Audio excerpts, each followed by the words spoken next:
I met Trudeau, and the other thing was that Trudeau was a genius intellectually, and I have always thought of myself as smart. But when I got one-on-one with him, I realized I was nowhere near in his league, because journalists have a lot of tricks up their sleeve, a bag of tricks.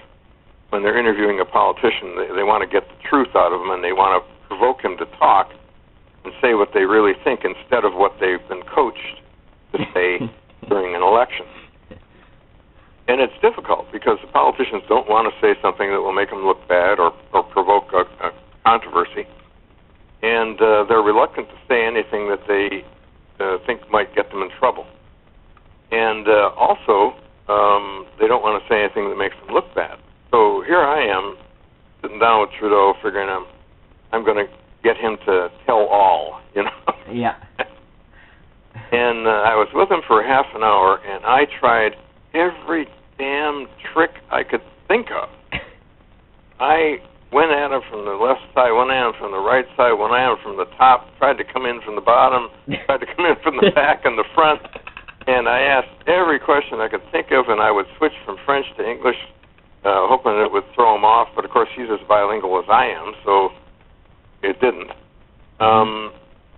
And at the end of that interview, it was like we had a fencing match with a couple of foils. And I used to fence when I was at university, and I used to fence with foils. It was my favorite sport. And I had the feeling after that I had fenced Pierre Trudeau with a foil, and he had whipped the living shit out of me. Because I didn't get anything out of him except bullshit platitudes that he'd been saying to everybody.